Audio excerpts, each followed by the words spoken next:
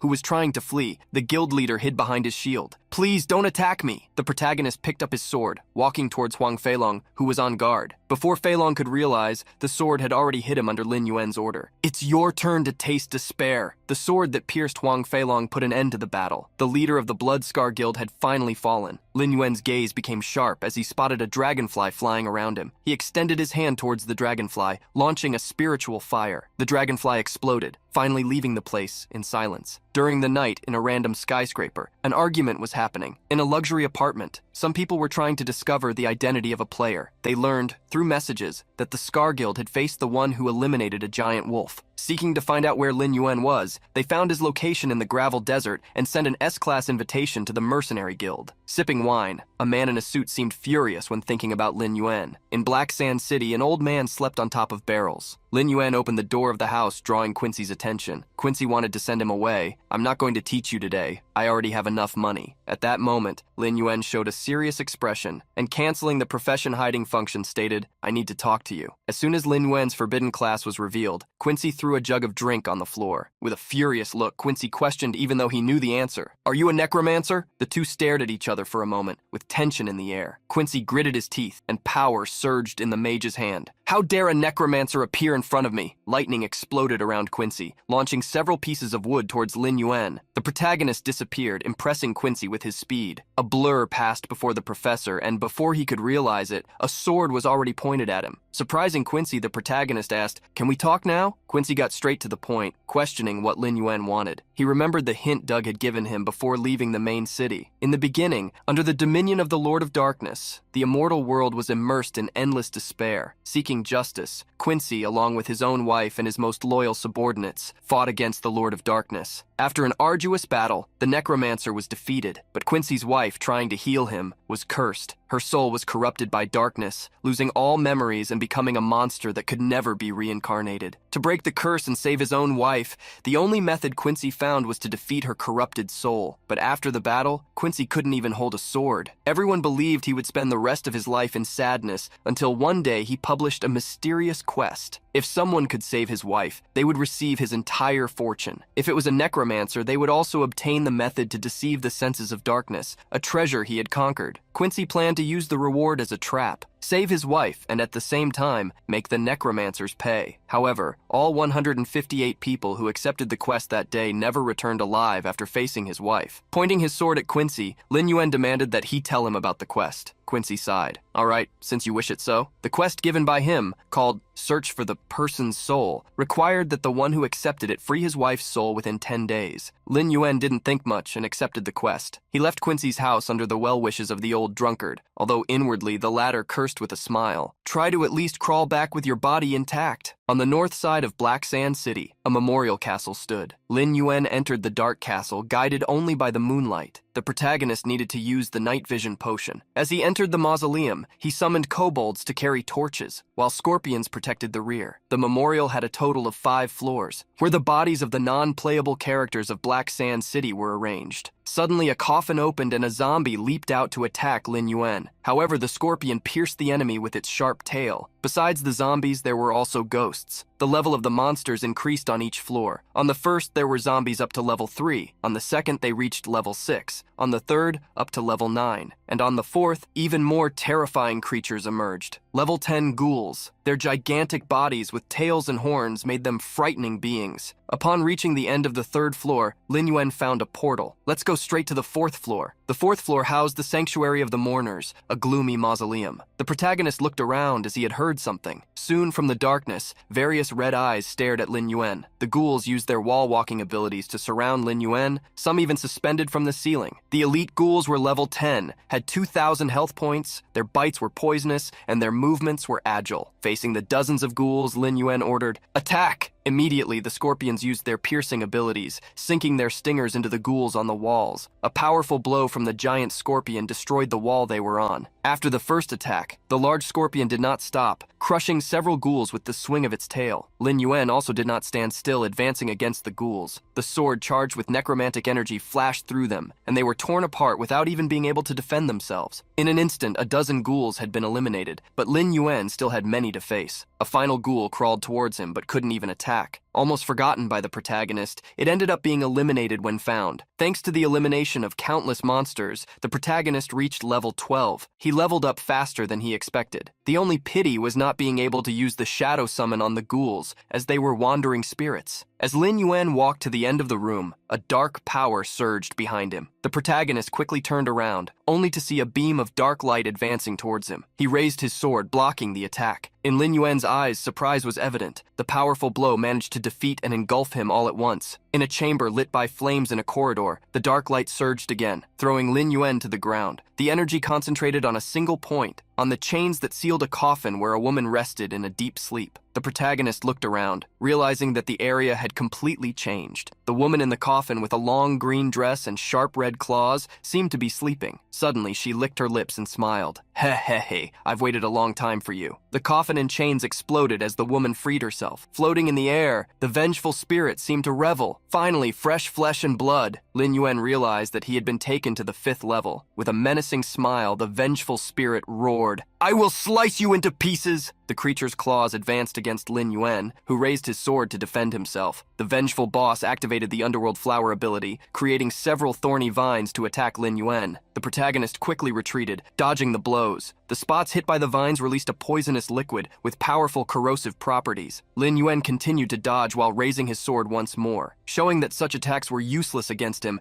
he brandished the blade, pruning the vines. With sharp attacks, the protagonist pressured the vengeful spirit to retreat. In an instant, she lost all her vines, needing to protect herself. Furious, she screamed and clenched her nails to counterattack. With an explosion of fury, the Banshee's lament was activated, overflowing with a large amount of energy in her scream. The protagonist was surprised, thinking that this was only a long-range ability, but soon realized that it was actually a summon. The walls began to tremble, and several wooden doors began to move. The protagonist saw several skeletons coming out of the graves, and Lin Yuen promptly got into battle position. He discovered that he would have to face all the Black Earth City characters who had been eliminated at some point. In addition to the people who originally lived in the city, he would also have to fight against everyone who tried to challenge the quest given by Quincy. The protagonist cursed the vengeful spirit for wanting to summon all those enemies. The skeletons emerged from the graves, enveloped in a dark necromantic energy. The number of enemies was greater than Lin Yuen expected. He had never imagined facing so many piles of bones. The kobolds rose from the gate of the underworld under Lin Yuen's command. The protagonist promptly ordered, "Block the doors of those bastards." The kobolds quickly advanced, trying to prevent the skeletons from leaving the drawers. The scorpions also acted along with them. Lin Yuen extended his hand and ordered, "Apply the bloodthirst status." One of the foreman kobolds brandished a thorny vine, hitting the scorpions to make them enraged. With a furious look, Lin Yuen intended to eliminate them all. The scorpions and kobolds continued to advance. One of the scorpions used the burrowing ability, while a kobold launched a heavy whip attack against the vengeful spirit. She quickly retreated, dodging the ground break that launched stones towards her. However, the ceiling suddenly cracked. The vengeful spirit looked up, surprised. Stones fell from the ceiling towards her, but none managed to hit her. Lin Yuen was astonished. He remembered that wandering spirits belonged to the ghost-type monster family. Their bodies could pass through constructions, making them immune to physical attacks. Despite this, he recalled that spirit-type creatures received double damage from magical attacks. With a dark look, he swung his sword, creating several dark skulls that advanced in a magical wave against the vengeful spirit. The skulls cackled as they attacked, activating the blue curse to deal damage to the ghost. The vengeful spirit, however, managed to dodge, suddenly increasing her speed. At the same time, time, with the falling stones, the kobolds managed to block the advance of the skeletons summoned by the enemy. But Lin Yuen knew that they could break the defense line at any moment. While thinking about how he could contain them, he took a ring from his inventory. He equipped the Ring of Paralysis, an item with paralyzing toxin. Immediately, Lin Yuen advanced against the vengeful spirit, wielding his sword. With the ring on one of his fists, he closed it in a blow that carried the paralyzing toxin. The paralyzing effect magic of the ring attacked the vengeful spirit like lightning. With the target hit, the effect was activated, stopping space-time. However, Lin Yuen was not finished. The skulls accompanied him in the swinging of the sword. The first skull fell upon the vengeful spirit, who tried to protect herself at the last second. But the power of the attack threw her far away, causing her to hit a wall, while the vines she had created were once again cut by Lin Yuen. After hitting the wall, the vengeful spirit fell to the ground. Lin Yuen was satisfied with the attack he executed. What Lin Yuen expected happened. After being hit by the curse of the green spirit, her speed had dropped. Raising his hand, Lin Yuen ordered the wolf to howl. With the wolf's howl, a skill was activated. A magic circle appeared beneath the vengeful spirit, who was still confused, stunning her. Even though the stun only worked for 5 seconds, it was enough for Lin Yuen to act. As he advanced against the vengeful spirit, he spun his body, launching countless attacks. The energy blows fell upon the vengeful spirit, causing an infinity of continuous damage. The vengeful spirit gritted her teeth, with fury dominating her. She suddenly began to roar, with a dark energy consuming her. Lin Yuen was shocked to see the ability activated by the vengeful chief. Body explosion. A large explosion happened, creating a curtain of smoke. Kobolds and scorpions, one after another, were eliminated by the vengeful spirit, who exploded each of them with the ability. After the vengeful spirit caused a great commotion, the air in the mausoleum returned to calm. Lin Yuen was amidst countless wolves, surrounded by his necromantic energy. He already expected to face the body explosion ability. The vengeful spirit had used such an ability in an attempt to collapse the entire tomb. With the number of zombies falling to 1/3, Lin Yuen realized a great loss for his side, but not defeat itself. Walking towards the vengeful spirit, he announced, "It's time to finish you." The curse of the green spirits was activated once more, and along with Lin Yuen's advance, the phantom skulls appeared. All traveled towards the weakened vengeful spirit, hitting it before it could use a new spell. The vengeful spirit screamed due to the pain from the attack damage. It entered a state of near elimination, with less than 10% of its original health points. Soon, the health points were drained after each phantom skull hit it. With the wind, the vengeful spirit began to fall apart. Lin Yuen was congratulated. He defeated the boss monster, receiving the experience points as a reward. As he finished eliminating the vengeful spirit and saw the scenario calm down, Lin Yuen wondered if it was really over. However, a gentle spiritual energy caught his attention. The spirit of a mage appeared with a sweet voice. "Thank you, brave human." Quincy's wife's spirit began to fall apart while transmitting her energy to Lin Yuen. In the protagonist's hand, a ring was formed, the beloved ring, a quest item that symbolized the love between Quincy and his wife. The protagonist seemed sad to only receive a quest item as a reward. However, soon a necromancer book materialized before him. Receiving the book with a skull on the cover, Lin Yuen's attention was drawn. Lin Yuen had never expected the body explosion ability to be exclusive to necromancers. He wondered if he had received the ability book because the one who sealed Quincy's wife was a servant of the Lord of Darkness. The ability book was used instantly, being engraved in Lin Yuen's memory. An energy enveloped Lin Yuen, teaching him the skill. Body explosion made zombies explode, dealing damage corresponding to 60% of their health points to surrounding enemies. Although the ability caused him to lose the zombies, the damage and range were not bad, great for a surprise attack. Sometime later, Lin Yuen returned to Black Sand City. Seeing the ring he had given his wife in Lin Yuen's hands, Quincy was incredulous. Picking up the ring and remembering the past, he commented in surprise, "A sealed soul has no memories. Only when it is free will it regain its memories and drop its most precious item." With great emotion, Quincy asked Lin Yuen if his wife had not suffered. Lin Yuen confirmed it. In tears, Quincy remembered his wife, seeing his request fulfilled. Quincy never expected a necromancer whom he hated to fulfill his wish. He swore he would remember this kindness forever. Quincy picked up a mysterious box. Inside it was an iron crown with a necromantic aura, the Dark Crown. With the crown, the sin value could not be seen, and it hid the aura of darkness. Lin Yuen took the crown. Although it did not provide additional statistics, it had the effects he was looking for. The protagonist hoped that with this, he would no longer worry about the Scorpion Knights and could walk freely through the city. Lin Yuen equipped the crown, The energy of the item overflowed around him, forming a magic circle. With the crown on his head, Lin Yuen felt one step closer to finding the truth. Leaving Black Sand City, Lin Yuen headed to the great city of Sandbreeze. Inside Sandbreeze, there were large and small unions of players. On the streets, various recruiters announced their groups and their banners. Looking at the rankings, Lin Yuen saw no more than 10 powerful unions, so he wondered if the human who had betrayed humanity was among them. Lin Yuen saw himself only as a novice in Sandbreeze City, so it wouldn't be easy to join one of these unions. Thinking about all this, he imagined that he would need to find a good opportunity. As he walked through the city, some people were following him. He quickly entered a street to dodge them. A knight with long golden hair who was following him was surprised to lose sight of him. The next moment, he felt an icy sword on his shoulders accompanied by a cold voice. "Who are you?" The feminine-looking knight was startled by the sudden pressure and turned around with shining eyes. "I finally found you, my hero Yuen." The young man tried to jump on Lin Yuen but fell to the ground when he dodged. Lin Yuen managed to recognize him. The knight pointed to himself confidently. "I recognized you when I saw you in that guild's broadcast." The young man revealed that he had found clues about Lin Yuen among thousands of comments and had proudly spent 2 million to evolve the facial recognition system just to find him. Lin Yuen couldn't believe so much money was spent just to locate him. The knight pondered if it really was that much money, since the Han Corporation spent hundreds of millions just to test the system. Upon hearing the name of the corporation that was worth trillions of dollars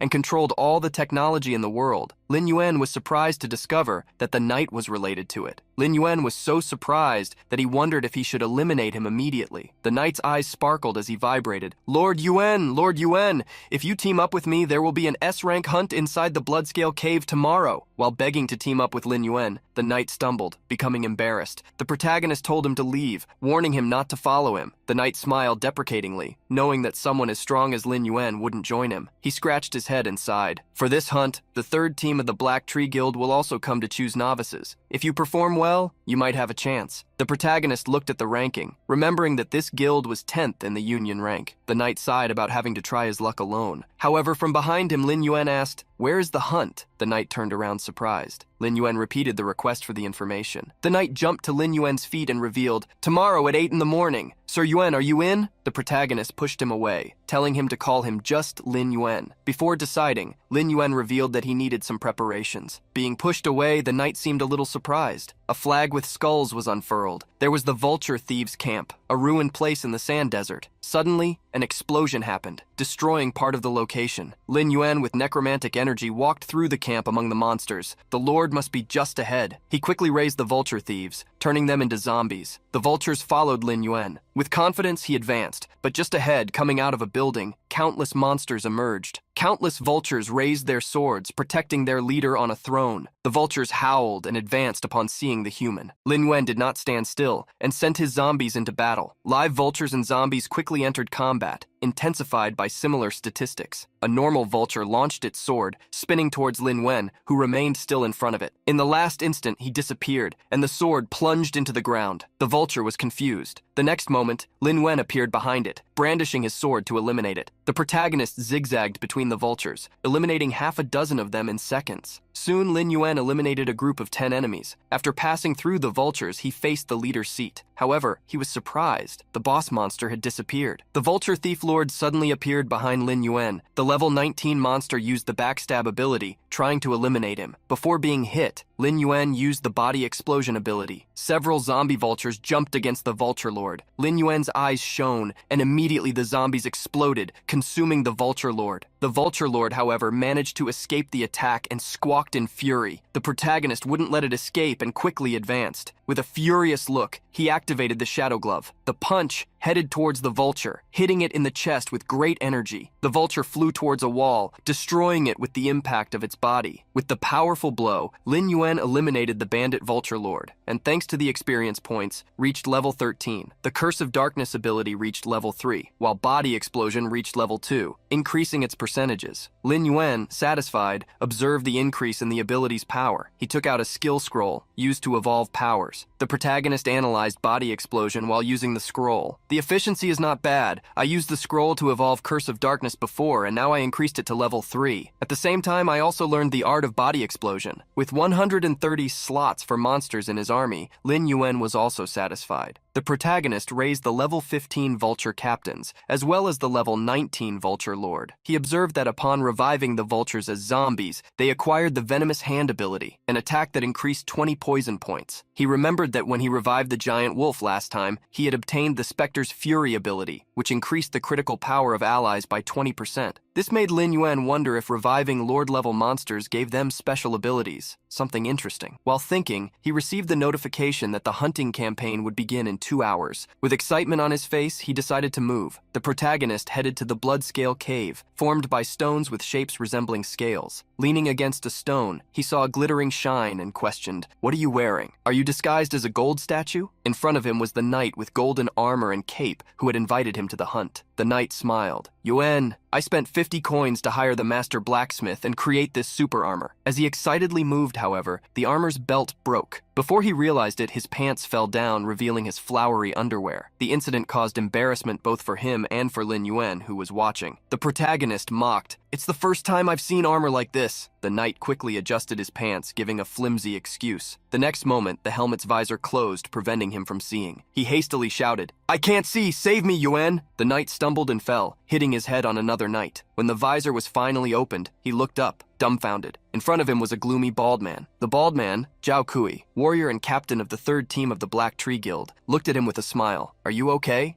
Despite the man in front of the young man smiling, he felt like he was facing a venomous snake. Surprised, he was suddenly grabbed from behind. Lin Yuen questioned him, "Aren't you going to take off that stupid armor?" Zhao Kui stared at Lin Yuen thoughtfully. The protagonist felt his gaze and returned a sharp look with red eyes. This made Zhao Kui grit his teeth, irritated at feeling challenged. At that moment, a voice behind the three called out, "Hey you all! Which one of you is Han Qing?" Han Qing was precisely the golden-haired swordsman. The man who asked the question looked at the list and stared at the young man in armor. "Is that you? Your armor is eccentric." Everyone started laughing, mocking Han Qing for looking like he was cosplaying. Awkwardly, Han Qing raised his hand. "You are the 3 brothers of the Black Tree Guild, right? This one is my friend." Before Han Qing finished speaking, the man with the list pointed his sword at him. "I don't care about novices. Remember, we are not letting you in because you are paying double, but because our captain is generous." Facing the sword, Lin Yuen hid his dissatisfaction in silence. The bald man Zhao Kui smiled at his brother. "What are you doing? Be nice to our new friends?" The man with the sword backed off, claiming he was just kidding, but ordered, "Don't be arrogant just because of the captain's kind words. You need to appreciate the opportunity with gratitude. Understood?" Han Qing hastily nodded. Finally, a mage clapped his hands, commanding, "Everyone to your places. Let's officially start the roll call." At the back of the group, Han Qing changed his armor, while Lin Yuen analyzed the players who would participate in the hunt. In Lin Yuen's eyes, they looked like novices who had just entered the main city. After taking the count, Zhao Kui moved forward to the cave. "Don't waste time, let's go." Before entering, however, he warned, "Rest assured, even the Grim Reaper changes his path when he sees the Black Tree Guild." Confidently, he led the team. The knight who had pointed the sword at Han Qing was surprised when he grabbed a small flag. Han Qing waved the flag to Lin Yuen as if he were at a picnic. "Come on, Yuen, I heard there are luminous slimes in this cave." The protagonist ignored the jokes, and upon entering the cave, smelled terror. Inside the scale cave, they discovered that it was wide, but dark. After a few minutes of walking, they found some forks. So far, they hadn't even found any iron-eating lizards, common monsters in the dungeon, which was strange. One of the team members asked Captain Zhao which path they should follow. Confidently, Zhao Kui thought they should split up. While everyone was worried about the danger, they didn't notice a monster that appeared behind them. A mage tried to reassure everyone, guaranteeing that the captain had already scouted the path ahead. A knight was surprised by what they said Zhao had done. Zhao Kui confirmed, "That's right. Among the 3 paths, the middle one contains lizard pheromones, and the risk of surprise attacks is high. Therefore, the other 2 are safer." Considering efficiency, safety, and possibilities of valuable encounters, Zhao Kui stated that his guild would take the middle, more difficult path, while the others would take the side paths. With a malicious smile, he asked for the others' opinion. The mage who had commented earlier praised Zhao Kui, making the others follow the same path. Lin Yuen raised his hand, stating that he would take the left path. The bald man nodded, asking if anyone would go with him. However, people didn't want to, as one seemed eccentric and the other hid his level in class. A girl commented that the mysterious man looked handsome, but quickly refused when she was invited to accompany him. Zhao Kui pretended to feel sorry, stating that he couldn't force anyone to go with them. Lin Yuen didn't care, and called Han Qing to follow him. The duo then went alone down the left path. Watching them move away, Zhao Kui smiled maliciously. "Arrogant idiots." From the ceiling, water droplets dripped periodically. Lin Yuen and Han Qing followed the damp path where slimes frequently appeared. Seeing the temperature drop rapidly, Han Qing raised his sword and shield, feeling that there was something strange. I feel like someone is watching us. In fact, that feeling is getting stronger and stronger. Surprised that Han Qing only noticed now, Lin Yuen confirmed that there was something on that path. Han Qing was shocked, as he thought Captain Zhao had investigated the route to ensure it was safe. With a smile, Lin Yuen asked if he really believed a bald man. This is an S-rank hunting campaign, and they came with countless novices. It's obvious they want to use us as bait to find out if the path is safe or not. Confused, Han Qing asked why Lin Yuen wouldn't expose this guild. The protagonist smiled upon hearing the question. Suddenly, Lin Yuen grabbed one of the slimes on the wall. Throwing the weak slime to the end of the cave, he declared, "Coincidentally, I want to see how many interesting things can be attracted." Further ahead, there was a dark cave. From the cave, various red eyes surged when the slime fell near them. A large quantity of elite-rank iron-eating lizards emerged from the darkness. The level 16 monster lurked for an opportunity. At another fork, a sword was plunged into the stone floor. A tornado of fire was created by the sword's owner, attacking the lizards inside the cave. At the same time, other attacks fell upon the monsters. Confidently, the guild knight brandished his sword to make the lizards suffer from his attacks. He walked up to Zhao Kui. "Captain, things are going smoother than we thought. I can't believe they really believed you had investigated the path. Ha ha ha." Swinging a spiked ball, Zhao Kui imagined that, with what should be happening on the other two paths, they could collect the double rewards without any effort. Suddenly, 3 lizards leaped towards Zhao Kui. However, he was confident in facing them. The attacks fell upon the 3 lizards, who couldn't even get close to him. The bald man licked his lips, scoffing, "The weak must always remain at the bottom of the pit." At the same time, Han Qing was surprised. The lizards used an iron tail to attack, but vultures emerged everywhere, throwing spinning scimitars from a distance. The number of vultures was absurdly high, enough to easily dominate the lizards. Han Qing couldn't understand where so many undead monsters had come from. In Han Qing's view, that was even more impressive than the battle in the sand swamp. Lin Yuen reminded Han Qing that he had said the day before that he would make some preparations. This surprised Han Qing, not believing that he had gathered so many monsters in just one day. Quickly, 55 lizards were eliminated. Having finished the battle quickly, Lin Yuen liked the efficiency of the vultures. Han Qing cried, envious, because he wanted to be as strong as Lin Yuen. Suddenly, an earthquake-like tremor happened. Shocked, he observed Lin Yuen's actions. Since Lin Yuen was busy manipulating the energy of the slaughtered monsters, Han Qing imagined he could check alone, wanting to be useful. Seeing that the noise was coming from the back of the cave, Han Qing walked slowly. Suddenly, he felt the vibration disappear. Unexpectedly, an attack surged from underground, like a tentacle that rose, knocking Han Qing down. Looking up, Han Qing was darkly shocked. What looked like a large tongue stretched out from the ground. Han Qing was still trying to understand what it was. The red tongue attacked Han Qing immediately. He fell to the ground upon being hit. Before he could react, the tongue wrapped around him. Han Qing was pulled before he could defend himself. He thought that was the end, but a sword cut appeared. Lin Yuen saved Han Qing by cutting the tongue, warning, "Just a beast that hides in the bowels of the earth to gnaw on dirt. How dare you show off your tricks in front of me?" Lin Yuen quickly grabbed Han Qing, pulling him along. The protagonist ran quickly, taking him to a safe place. Upon being released, Han Qing hastily coughed, asking to leave. Suddenly the ground began to crack, and what was hidden seemed to want to reveal itself. Han Qing realized it was too late to flee. A large, tongueless lizard emerged from underground, roaring furiously. That was the iron-eating iguana, the boss monster that lived beneath the earth. Han Qing began to tremble, remembering that the quest did not mention that the iguana was in the boss class. He apologized to Lin Yuen for making him face a monster at this level, even wanting to give his own life to allow the protagonist to escape. Lin Yuen smiled, seeing how Han Qing faced the monster. "This terrible being is my prey." The iguana suddenly ran towards Lin Yuen, seeking to avenge its severed tongue. The protagonist charged against it, intending to finish it off. The vulture chiefs flew over the iguana to launch their scimitars. Soon, the swords were launched against the giant monster. The chief iguana defended itself using the swing of its iron tail. Likewise, the scimitars that hit its body were repelled. However, they served to create an opening. Lin Yuen appeared behind the iguana. Various skulls surged, the spiritual curse, attacking the monster from an angle where it had no visibility. The attacks fell upon its back, making the iguana scream. Lin Yuen landed after the magic attack. The boss monster turned against him, and on the iguana's back only a few burn marks appeared. The effect of the attack made Lin Yuen frown. However, the iguana was furious. The boss monster activated an ability, spewing a toxic sand gas at high pressure towards Lin Yuen. The gas exploded in front of him, forming a toxic cloud. Han Qing shouted hastily, "Yuen, be careful!" Lin Yuen needed to move away, as the monster's toxic breath proved corrosive. The ground melted with the liquefied gas. With a gloomy look, he realized that fighting would be harder than he had imagined. The iguana's tail traveled towards Lin Yuen, who managed to dodge by jumping backward, enjoying the thrill of the battle. While retreating, Lin Yuen summoned the master of the vultures. With 2 blades in hand, the flying monster advanced. The blades fell upon the iguana, trying to pierce it, but the boss monster acted quickly, launching its tail to counter the vulture's attack. Han Qing was tremendously surprised by the strength of the new monster summoned by Lin Yuen. His eyes even sparkled. The vulture circled the iguana, trying to attack it from behind. With the backstab ability activated, the vulture raised its blades once more. However, against the blades, the iguana activated the impenetrable fortress ability, increasing its defense power. Consequently, it managed to counterattack once more with its tail. Lin Yuen shouted hastily, "Be careful!" However, the tail hit the vulture, throwing it against the stone wall. Surprised by the iguana's reaction time, Han Qing even wondered if the boss monster had eyes on its back. Observing the iguana, Han Qing's comment caught the protagonist's attention. He remembered how all of the vulture's attacks, even stealthy ones, had been blocked. He believed that lizards were simple creatures, remembering that they were sensitive to light and therefore rarely found enemies when they stopped moving. However, the lizard's peripheral vision was excellent. They also possessed smell and hearing, capable of perfectly capturing the presence of enemies. Some species even had infrared to detect body heat. Combining all these aspects, lizards possessed a much greater sensitivity to movement than humans. With all this information in mind, Lin Yuen realized that he would need to be creative to be able to defeat it. Various spiritual flames fell upon the iguana. The protagonist attacked while provoking, "Let's see if your scales are too hard or if my fireballs are even hotter." Faced with the fire attacks, the tongueless iguana crawled towards Lin Yuen. The protagonist continued to attack while retreating,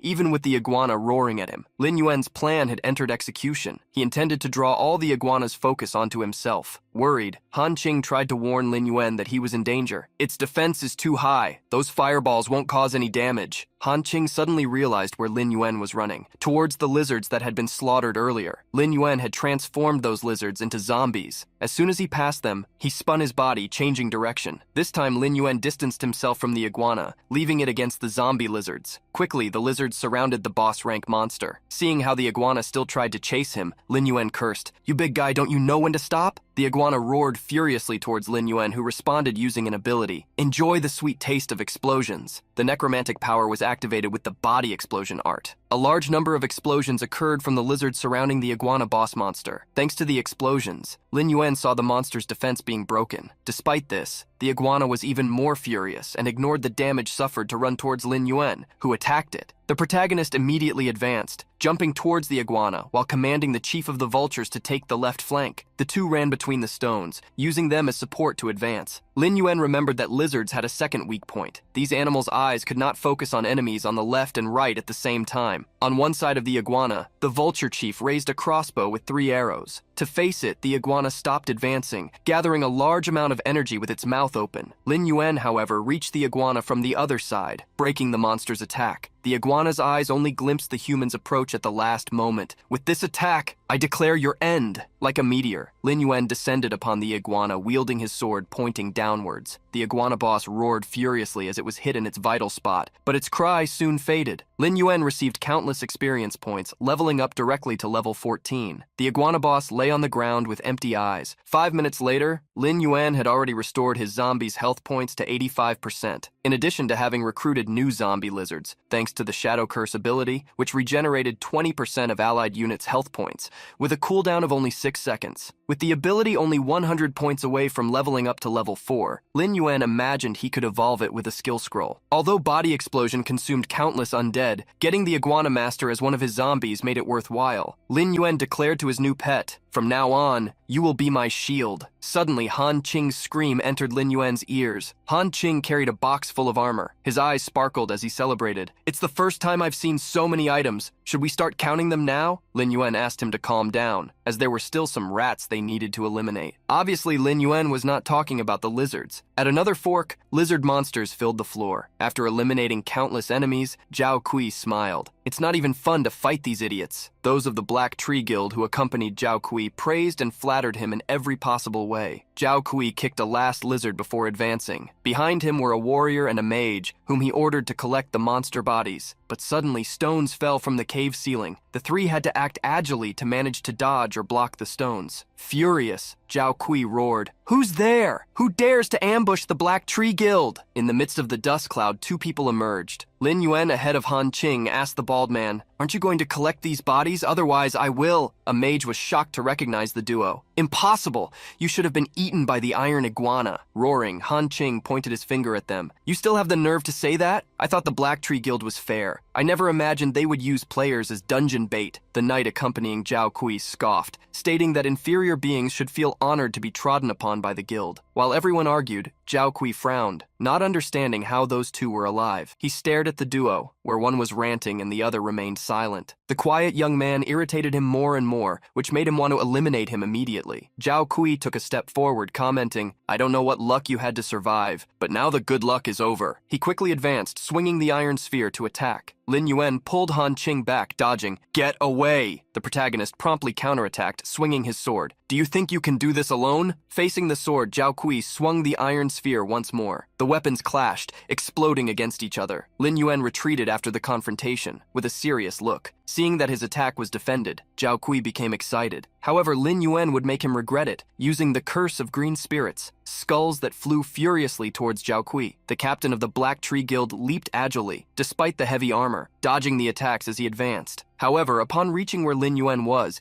he realized that the young man had disappeared in the smoke. Zhao Kui was still looking for him when a shadow appeared behind him. Quickly, Zhao Kui raised his shield, blocking the sword attack while scoffing. "Do you really think I'm defenseless, idiot? It's better for those who survive by luck to keep an eye open." Zhao Kui suddenly disappeared. The protagonist looked around looking for him until he reappeared behind him with a furious look. "For someone useless, life is worthless." Lin Yuen was surprised to hear the voice behind him and turned hastily, only to be hit squarely by the iron ball. Flying to the other side of the cave, Lin Yuen hit a wall, destroying it with his body. Han Qing was scared and shouted worriedly for Lin Yuen. However, a knight and a mage were already competing to see who would fight Han Qing. Zhao Kui slowly walked towards Lin Yuen, who was lying on the ground. "I don't have time to play with you, so just perish." With an excited look, he clenched his fist, launching a punch at Lin Yuen. However, shock appeared in Zhao Kui's eyes when he couldn't complete the attack. Lin Yuen had defended Zhao Kui's punch, holding it while questioning, "So you are the captain of the third team of the Black Tree Guild?" A shocked look appeared on Zhao Kui's face. The young man who stopped his attack was smiling. In Lin Yuen's eyes, the red intensified with the green of necromancy, while with a hoarse voice, he commented, "I think I understand the level of the guild ranked 10th in the main city." With his fist being held, Zhao Kui trembled. He tried to pull his fist back, but Lin Yuen twisted it, squeezing even tighter while staring at him coldly. Suddenly, Lin Yuen swung his body, throwing Zhao Kui away. Zhao Kui fell near his companions who were about to attack Han Qing. Coughing, he blamed himself for underestimating the adversary. Standing up, he used all his strength to charge once more. The knight and the mage, Zhao Kui's companions, shouted in unison and jumped along with him to attack together. However, in Lin Yuen's eyes, one stick remained weak, no matter how many others joined. Lin Yuen disappeared before the triple attack hit him. The next moment, two zombie vultures appeared above the trio from the Black Tree Guild. Flapping their wings, they attacked the two who joined Zhao Kui. Zhao Kui's eyes reflected the light of the attack falling towards him. Various skulls surrounded by necromantic energy plunged against him. The attack exploded over Zhao Kui, throwing him upwards. Zhao Kui fell along with his companions, who were forced to the ground by Lin Yuen's vultures. When Zhao Kui realized it, Lin Yuen had already approached. He quickly tried to intimidate Lin Yuen. "Wait! If you eliminate me here, the Black Tree Guild will hunt you down." Lin Yuen's eyes showed no change of feelings. He looked to the side, however, and spotted Han Qing hugging his leg with love in his eyes. "Boss, you really never give up. I was so worried." Lin Yuen shook his leg, throwing him away. Then he raised his sword, declaring, "I know your guild is not only tyrannical in the outside world, but also cruel in the immortal world. If you lose levels and equipment, your guild will also punish you, won't they? Have you imagined how to explain the situation to them?" Hastily, Zhao Kui tried to negotiate his own life with Lin Yuen. The protagonist thought and demanded, "Give me a list of the high-level players in your guild. Write down the characters' classes and characteristics." In Lin Yuen's past life, the abilities used by the first disciple were unknown. No one knew how to deal with them, so he must belong to a rare class that no one knew about. Unaware of this information, Zhao Kui confusedly asked Lin Yuen what he would do with the list. However, Lin Yuen punished him with a skewer so he wouldn't ask useless questions. "Choose. Are you going to write or not?" Hastily, Zhao Kui nodded. I will write. Sometime later, Lin Yuen read the list given by Zhao Kui. Although there were some special classes, none matched that of the first disciple. Later, Zhao Kui asked hesitantly, "Boss, can you let us go?" The protagonist nodded. "I will let you go." Zhao Kui immediately thanked him, preparing to leave. However, Lin Yuen attacked them before they could realize it. The spiritual flame hit them, while Lin Yuen reminded them, "You hurt so many innocent people that you need to give an explanation to them on the other side of life." By eliminating the three, Lin Yuen obtained a sword, the iron ball, and a cloak. While Lin Yuen collected the items, he observed Han Qing's actions. Han Qing had found a chest and showed it excitedly. "Look, boss, they also found an unopened treasure chest." Opening the chest, Lin Yuen stated that he would choose one item and leave the rest for Han Qing, who hastily refused. Han Qing stated that he wanted to buy the chest so that it wouldn't be disadvantageous for anyone. Setting the chest aside, Lin Yuen accepted, as he didn't care much. Seeing the collected armor, items that didn't match him, Lin Yuen allowed Han Qing to obtain them. Han Qing bought all the items, depositing 54 coins into Lin Yuen's account. The duo left the cave after collecting the equipment. Although some were silver rank, none were gold rank, a rank difficult to obtain at that level. Starting to call Lin Yuen Lord of the Abyss due to a pun on his name, Han Qing claimed to have a doubt. Trembling, he revealed, "I heard that the Black Tree Guild is vengeful and will attack from the outside those who defeat them in the immortal world. How about I send a guard to protect you?" Stating that this guild was just a bunch of insects, Lin Yuen reassured him. As soon as he took off his helmet, Lin Yuen heard his mother's voice. "Yuen, come eat." The protagonist stood up answering, "I'm coming." However, as soon as Lin Yuen opened his bedroom door, he came across a slender man in a suit wearing a helmet. Upon seeing the man, Lin Yuen took a step back. The man, Lin Yuen's father, removed the helmet, commenting with a smile, "Yuen, isn't this the helmet you used to play? Is it broken?" Checking the helmet in confusion, Lin Yuen asked his father when he had bought a gaming helmet. Afraid of having broken the helmet, Lin Yuen's father commented worriedly, "What am I going to do? Your mother found this while cleaning little Lin Tan's room." The protagonist ended up remembering that it was around this time that in his past life, Lin Tan had awakened a secret class. Lin Tan's mother interrupted his conversation with his father, calling them to eat. It was already evening when the family began to dine. In front of a plentiful table, Lin Yuen's mother commented with concern, "Your father doesn't understand these new things,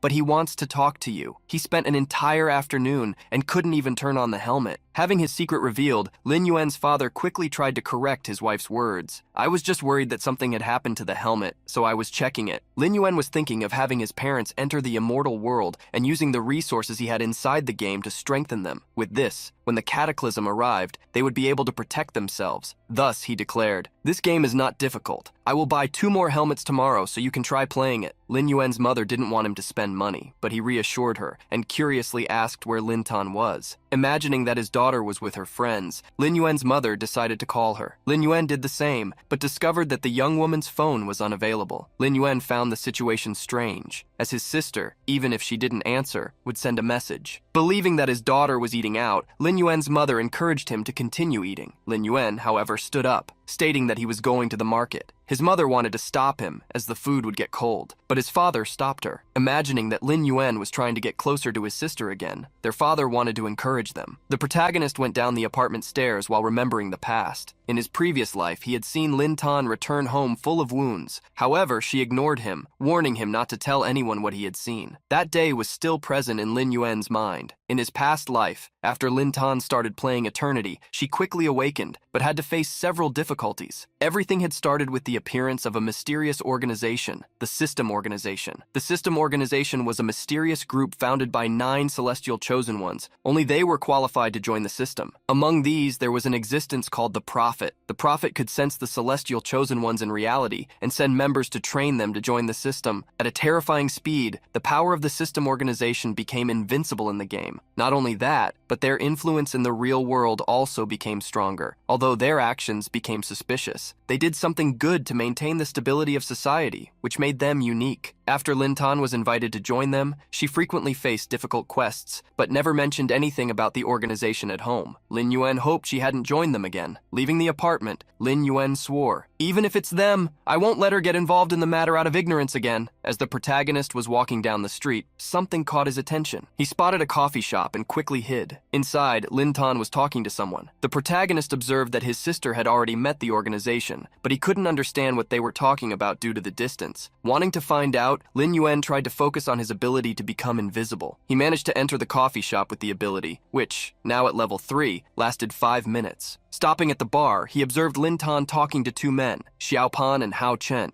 Hao Chen, the more serious man, finished telling everything to Lin Tan and concluded, "Joining our organization is not just for our own good. When the disaster happens 3 years from now, you will be like us, a defense for the world." A silence settled at the table where the three were gathered. The protagonist observed how the situation would unfold until Xiao Pan playfully teased his partner. "You scared the girl? Calm down that terrifying aura of yours." Hao Chen hastily reminded the man that even if he thought he was handsome, they were talking about a serious matter. However, in the middle of his speech, Hao Chen noticed something. Lin Yuen felt a gaze directed towards him, as if he had been discovered. Hao Chen frowned, knowing that someone was there. Immediately, he touched the ring on his finger, activating the dispel ability. The ability covered the entire area of the coffee shop. Lin Yuen was surprised to see that his invisibility would be dispersed in 3 seconds. However, before the time ran out, he disappeared, and Hao Chen stared at nothing. To disguise his actions, Hao Chen asked the coffee shop owner for some tea. While the owner prepared the order, Lin Yuen hid behind the counter, relieved that Hao Chen's ring ability took 3 seconds for full activation. Hao Chen drank the tea, declaring, "Lin Tan, I hope you consider carefully joining us, people with a sense of justice. We don't stand idly by in the face of disaster." He handed Lin Tan a card to contact him when she made a decision. Taking the card with conviction, Lin Tan nodded. As the two left the coffee shop, Xiao Pan didn't miss the opportunity to tease. "I'll be waiting for you, kitten." Lin Yuen then activated the invisibility ability again and left the coffee shop. However, upon reaching the outside, he did not find the duo who had just left. The protagonist walked around looking for them, when suddenly, a cup of coffee fell in front of him. Lin Yuen was surprised to step in the drink. Having thrown the coffee, Hao Chen commented, "I was sure there was something wrong." A notification immediately warned that the invisibility effect had been disturbed. The invisibility was fading in front of the organization duo. However, before the invisibility ended, Lin Yuen disappeared from the street. The duo stared at nothing once more. Trying to check the coffee, Hao Chen blamed himself for being so sensitive lately. Asking Hao Chen to calm down, Xiao Pan asked if his companion thought the girl would join them. Hao Chen commented that the prophet had already said that soon the young woman would join them. Xiao Pan, hearing this, nodded, as the predictions had never failed. Xiao Pan was more curious to know what kind of woman Hao Chen liked, but with an irritated look, Hao Chen told him to focus on surviving the catastrophe first. From the top of a tree, Lin Yuen observed the duo. The group proved to be more difficult to investigate than he thought. He was also concerned about not revealing his own forbidden class to others. If that happened, life in the immortal world would become more difficult. Returning home, Lin Tan stared at the business card. She had a serious expression on her face. However, lifting her head, she was surprised. "Why are you here?" Carrying a bag, Lin Yuen simply said he had gone to buy something and asked if his sister had eaten. Looking down, Lin Tan said she was fine. Asking her not to leave work so late, he lifted the bag. "I bought food. See if there's anything you like when we get home." Lin Tan wondered why her brother was trying to take care of her when he couldn't do the same for himself. Without an answer, she saw Lin Yuen prepare to enter and called him, "Let's go home." With a worried look, she followed him. When they returned home, Lin Tan's mother asked if she had eaten. However, she refused, only wanting to rest. Since her son hadn't eaten, Lin Yuen's mother decided to prepare more food for him. At the same time, Lin Tan slammed her bedroom door shut. Inside, she sighed heavily. Remembering what had happened recently, she lay down on the bed. "Since I played that game, all sorts of strange things have happened." Lin Tan saw herself fighting monsters, but she and her friend were too weak. The friend screamed, "Xiao Tan, run! You are faster, I will hold him back!" They were against a longsword mantis, a level 5 monster. The mantis's sharp claws attacked Lin Tan's friend,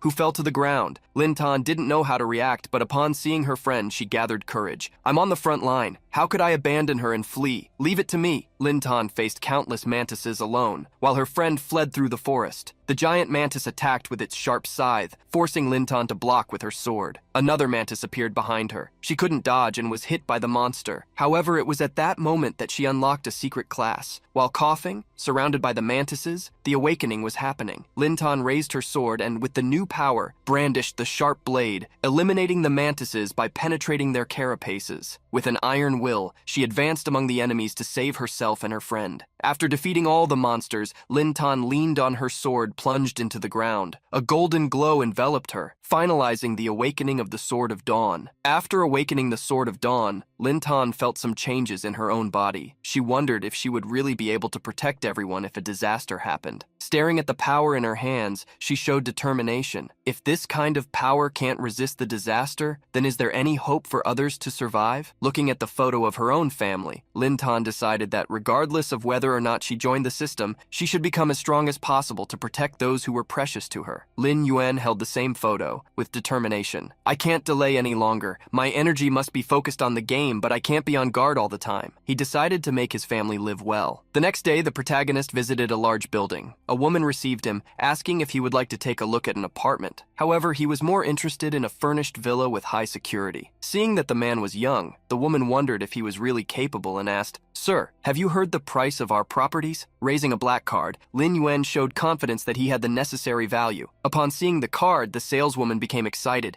"Is that the limited edition VIP card with 10 million?" The saleswoman's excited scream attracted the attention of the entire hall. Later, Lin Yuen's parents followed him, somewhat confused. Upon seeing the luxurious house he was visiting, they asked in surprise, "Are we going to live here?" Upon seeing the huge swimming pool, Lin Yuen's mother was impressed. The protagonist's father almost fainted upon seeing the giant size of the bed. The cascading chandelier, as well as all the luxurious furniture, left them incredulous. Stuttering, they asked how much he had spent, not wanting to pressure him to spend money. Lin Yuen reassured them, explaining that he had bought it with the prize from a competition. Having the dream of living in a villa realized, Lin Yuen's father held his wife's hands. They watched their son grow up in the blink of an eye. The protagonist was satisfied to provide such a life for his parents. As evening approached, Lin Yuen walked through a commercial area. He pondered to himself the next steps, getting his parents to play Immortal World and being careful with the organization. Suddenly, he became more vigilant. Several people crossed his path, and one of them, excited, said, "Heh, I finally found what I was waiting for. It was hard to find you." In front of Lin Yuen were the bald man and his companions from the Black Tree Guild. The protagonist easily recognized Zhao Kui by his bowling ball-like head. All at once, countless people ran towards him carrying iron bars. One of them raised the bar while shouting, "Whoever challenges Mr. Zhao will meet their end." As the bar slowly headed towards Lin Yuen, he activated the invisibility ability. He disappeared, making the enemy only hit the ground. When they realized it, Lin Yuen was already jumping towards Zhao Kui. The protagonist hit the bald man hard and went on to knock down all the others from the Black Tree Guild. Zhao Kui fell heavily to the ground, coughing terribly. An iron bar was plunged beside him, scaring him even more. With an intimidating look, Lin Yuen stared at the bald man. "It seems you don't value your own life." Zhao Kui stammered, trying to apologize. "I was wrong. Big brother, spare me. I can still be useful. I know a secret quest." The protagonist told Zhao Kui to speak. The bald man revealed that, in the main city, he should find a blacksmith named Tongs. With high favorability with the blacksmith, he would forge a golden equipment for him. The protagonist remembered that, in his previous life, someone had indeed managed to get gold rank equipment quickly, which raised suspicions about the game's characters. Lin Yuen squeezed the iron bar, twisting it, and advised, "I hope you don't do anything stupid. I have many ways to deal with you, inside or outside the game." Breaking the iron bars with his hand, he warned, "This is what will happen to you if you dare to do anything against my family." Sweating with fear, Zhao Kui understood the message. During the night, Lin Yuen went to a tavern in the main city. The smell of delicious drinks and food spread through the place. An old bearded man seemed incredulous. "You mean you can provide 100 gold pieces? Stop joking! You're a mage for mining, but if you do that, I'll give you a sword for free." Lin Yuen realized that Zhao Kui might not be lying. At that moment, a man started chasing a woman so she would drink with him. Drunk, she tried to escape but staggered. Lin Yuen observed her in silence, making the man furious. "What are you looking at? I'll gouge your eyes out." Before the man could do anything, Lin Yuen pushed him to the other side of the tavern, accompanied by a warning. The drunk woman clung to Lin Yuen. "What a handsome little brother. Thank you. How about I buy you a drink?" However, Lin Yuen just rejected her and ignored her. She tried to follow him but stumbled over her own feet. Lin Yuen reacted in time, holding her by the waist in his arms. The woman seemed to have fallen in love with his chivalry, but immediately fell asleep in his arms. Lin Yuen rented a room in the tavern, leaving the woman to rest. After that, he went to the Viper mine. Kobolds raised their pickaxes, excavating iron from the mine. With 12 zombie kobolds in the portal, Lin Yuen considered them perfect for mining a good amount in a short time. Suddenly, an explosion happened, throwing a kobold away. Various violent moles of level 10 rushed towards Lin Yuen and the kobolds. Lin Yuen summoned the Scorpion King to hunt and get rid of the moles. The scorpion swung its tail towards the animals, preparing to sting them. In an instant, the monsters were defeated. Lin Yuen also collected the moles, preparing for all kinds of events. Soon, the moles rose again. However, a new explosion happened, even bigger. The protagonist protected himself from the explosion and soon spotted a giant mole chasing another person. The lucky rank violent mole was level 16, posing a great threat. Realizing that this was the mine boss, Lin Yuen believed that someone was purposely attracting monsters. The mole boss chased a man, who unexpectedly also attacked Lin Yuen. The protagonist planted his feet on the ground and used them as leverage to jump backward. while magic accompanied him. Lin Yuen was surprised, thinking that it was a fixed target magic, but realized he was wrong. That was, in fact, a blessing magic, which, upon hitting him, increased his defense points. A glow surged in Lin Yuen, showing that this was not an attack from a mage, but a buff from a priest. As the priest was being chased, the people around were surprised. A man picked up a dragonfly camera, ordering it to film the scene. The Sun Priest ran, telling everyone to get out of the way so as not to be caught. Spectators watched the priest escape and laughed. Seeing how the priest remained righteous even in that situation, Lin Yuen decided to help him. People who had seen Lin Yuen in the broadcast found him familiar and invited their friends. The mole boss suddenly attacked the priest with its claws, but the monster's attack was blocked by Lin Yuen, who held it with his body's strength. The priest was shocked by what he saw. On a plane, Zhao Kui watched the broadcast. He was impressed, as even he couldn't do that. Other people walking along the trail were irritated, as all they heard about was Lin Yuen. Zhao Kui recognized a complaining person, Nu Yan from the Fury Guild. The bald man boasted, mocking him. To be honest, the divine madman took advantage of the guild and the class. In terms of operations, no one compares to the great divine. Hearing the comparison, Nu Yan turned around. Zhao Kui was not afraid to support his words. Some people even say that Guang Shen, as the leader of the #1 Feng Chuisha guild, should have resigned a long time ago. Nu Yan pointed his sword at the bald man, questioning who was speaking ill of their guild. With a malicious look, Zhao Kui commented that the divine madman had already fallen in popularity, and that the young people were taking over the scene. Knowing that he was talking about the boy in the broadcast, Nu Yan asked where he was. As soon as the bald man revealed Lin Yuen's location in the mines, Nu Yan declared, "Call everyone who is online. Follow me." In the mines, Lin Yuen used his sword to defeat the large mole alone. Having attracted the monster's attention, he told the priest to leave. The large mole, despite the attacks, ran furiously towards Lin Yuen. It jumped against him, but only hit the ground, raising pieces of rock. As soon as Lin Yuen retreated, he extended his hand, creating spiritual flames. The attacks fell upon the mole, which screamed in pain. The broadcast became even more frantic. The enraged mole would not give up, chasing Lin Yuen through the mine. Suddenly, zombie wolves emerged, jumping onto the monster. They grabbed the mole so that it would no longer chase their master. Upon knocking down the mole, Lin Yuen scoffed, "If you only care about acting crazily, you will suffer a great loss." Since the mole wouldn't understand his words, Lin Yuen promptly finished it off. Upon being hit, the mole howled. The kobold chief jumped onto it to attack it as well. With the large hammer, he increased the damage of Lin Yuen's attack on the mole, hitting it at the same point. Lin Yuen then put on his gloves. Preparing a punch, he roared, "The end has come!" The punch fell upon the mole, eliminating it and making Lin Yuen reach level 15. The protagonist obtained the boots of agility and the pursuit dagger as rewards. The boots were silver rank items, focused on agility and speed, while the dagger increased attack speed and possessed an ability that further amplified that speed. The priest's eyes sparkled as he approached Lin Yuen, asking if he was the master who had single-handedly defeated the wolf boss, asking to be added as a friend. However, Lin Yuen denied being that person and ignored him, even with the priest's insistence. Suddenly, a fireball traveled against Lin Yuen's back. The protagonist spun his body, and with a sword blow, broke the attack in half. At the mine entrance, a group smiled upon finding him. In the middle of them was Nu Yuen. "Let me turn you into ashes so that you recognize me." As they entered the cave, some of the dozens of people accompanying Nu Yuen provoked, "How dare they? Turn on the broadcast and see what happens when they face the Fury Guild." The protagonist understood the group's intention, tried to defeat him to gain fame. However, he accepted the free delivery of equipment from this group of players. Suddenly, Lin Yuen saw a cleric's staff extend beside him. The young priest roared, "I've been waiting for this for a long time. The feeling of fighting alongside a companion. In the name of justice, I will protect the important people." Lin Yuen was surprised and asked the young man to step away. Nu Yuen tried to get Lin Yuen's attention, but before he finished speaking, the protagonist had already slapped his face, silencing him. Nu Yuen spun like a tornado after the slap, being thrown far away. He only stopped when he was dragged several meters on the ground. At this point, the number of people watching the broadcast already exceeded 5,000. Nu Yuen gritted his teeth for being attacked by a stray dog. "You don't think you are some kind of deity like they treat you, do you?" Furious, he ordered his guild, "Attack!" Arrows, fire magic, and curses were raised against Lin Yuen.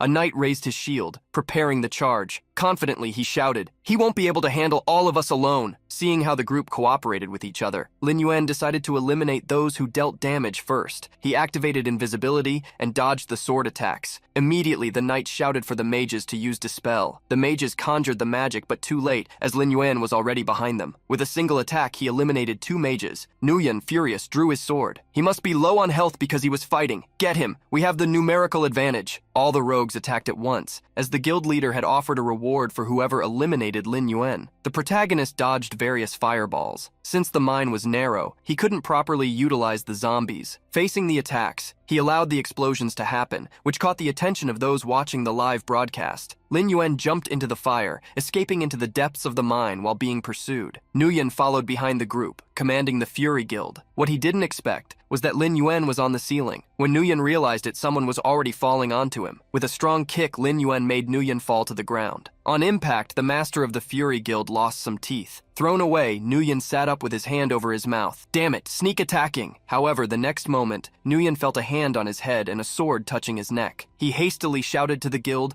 warning them that he had found the enemy. But Lin Yuen showed that they were alone and questioned, "If your entire group perishes, will your crazy deity blame you?" At that moment, wolves entered the cave where Nguyen's group had entered. The body explosion ability was activated, engulfing each of the players. Holding Nguyen's head, the protagonist forced him to watch the scene. Nguyen shouted, "What is happening?" Raising his sword, Lin Yuen ordered him to ask personally. The broadcast showed Lin Yuen defeating Nguyen, and the spectators were impressed. As soon as Nguyen was defeated, daggers from dual directions fell as a penalty. The protagonist quickly planned to collect all the equipment and leave before the place became dangerous due to the crowd. In a forge, Lin Yuen met with the blacksmith Tongs. Tongs was impressed and asked him to come back often, as the demand for iron ores was gigantic. Since the blacksmith could only collect a maximum of 100 pieces of iron per day, Lin Yuen imagined that the quest would take time to be completed, even though he had mined enough for a whole month. Since he had obtained a lot of equipment from the Fury Guild, he knew that selling it directly to Han Qing could put the young man in trouble. Individual sales would be laborious, but it was the only viable method. Lin Yuen also planned to look for the Disciples Guild, starting with the clues he already possessed. In his past life, the first disciple had the ability to control snakes, so there should be some clue in the Snake Men civilization. Lin Yuen headed to the city sewers. The accepted quest, delivered by Sheriff Sha Tu, consisted of eliminating 30 rats. The task seemed simple, but it was linked to a secret quest in the sewers. While hunting humanoid rats, he remembered the Snake Lair, a dungeon where it was possible to obtain the blood and flesh seed, a rare item that increased attributes. The number of secret dungeons per week was limited, so when the news leaked, everyone would fight for them. Lin Yuen planned to use the zombies to occupy the dungeon entrance while looking for a room with snakes, where the dungeon's location could be confirmed. Upon seeing a poisonous tongue, he found the exact position. An explosion occurred in the sewage water. In front of Lin Yuen, there was a giant serpent, a creature he had never seen before. The Hades Cobra King was level 60, and except for its level, all other information was unknown. The cobra hissed as it attacked Lin Yuen. He fled to avoid being caught, using invisibility. He couldn't let the serpent touch him, otherwise he would lose levels and equipment. Running through the waters with invisibility, he could still be detected, so he jumped from stone to stone, dodging the ones that fell from the ceiling due to the Hades Cobra's attacks. The protagonist used the terrain to his advantage, passing through an opening too small for the giant cobra to cross. However, Lin Yuen felt danger. Looking back, he realized that the cobra had knocked down the passage, clearing the way to try to attack him. He continued to run through the rubble, fleeing the fierce and poisonous blue serpent without finding a safe place. To help him, Lin Yuen summoned the giant scorpion to delay the cobra and gain time to use magic. He knew that the scorpions wouldn't be able to defeat the Hades Cobra, but the situation turned out to be even worse than he imagined, as the serpent destroyed the zombies with a single attack as it advanced. The protagonist reached a cave, where he found a triangular exit in the ceiling. The cobra approached faster and faster, destroying everything in its path. However, Lin Yuen managed to jump through the hole, leaving the sewers. Through the triangular hole, the cobra spotted Lin Yuen but couldn't make a passage. The protagonist stood up and observed the ruins he was in, surprised. It was the Western Desert Palace where the National Guardian was positioned, a place where any monster that approached would be eliminated without exception. Through the triangular hole, Lin Yuen saw the serpent continue to hiss. Wiping the sweat, he commented, "The Snake Men civilization and the Western Desert Kingdom have a deep feud. The Desert Kingdom's strength completely suppresses the Snake Men, generating some of the oldest revenge stories. This caused any dark beast or monster that set foot in the Imperial Palace to be destroyed without hesitation by the guard." Lin Yuen knew that cobra was no match for the Imperial Master. Still, he would be able to obtain some information, as the snake lair was close to the home of the monster that attacked him. To avoid future problems, he noted to himself that he should buy some potion capable of attracting small basilisks, preventing large snakes from approaching. Lin Yuen headed to the large desert city castle. A vendor received him excitedly and thanked him for the purchase. The protagonist obtained 2 potions to attract only low-level creatures. Suddenly, a voice sounded. "I crossed a sandstorm just to find you. How are you, dear friend?" Lin Yuen realized that the one chasing him was the young priest he had met in the mine. The priest insisted that Lin Yuen add him as a friend, feeling attracted to him, and invited him to go to the next city together. But Lin Yuen ignored him, stating that he was busy. Quickly, the priest blocked his path. "My dear friend, don't you think the super deity in Ashvale is amazing? Join us too," he continued. "I will manage to unite Leng Yue and Xing Hen to become the 4 super deities and help each other awaken this fallen world." The name Leng Yue caught Lin Yuan's attention. In his previous life, Leng Yue was the president of the guild ranked 2nd in Fengchuisha, the Water Mirror Moon Guild. Leng Yue was also a core member of the organization, and rumors said that he was one of the 9 chosen ones who created the system. Despite being an opportunity, Lin Yuen remembered that the secret dungeons would be reset the next day. He intended to secure those rewards before dealing with Leng Yue.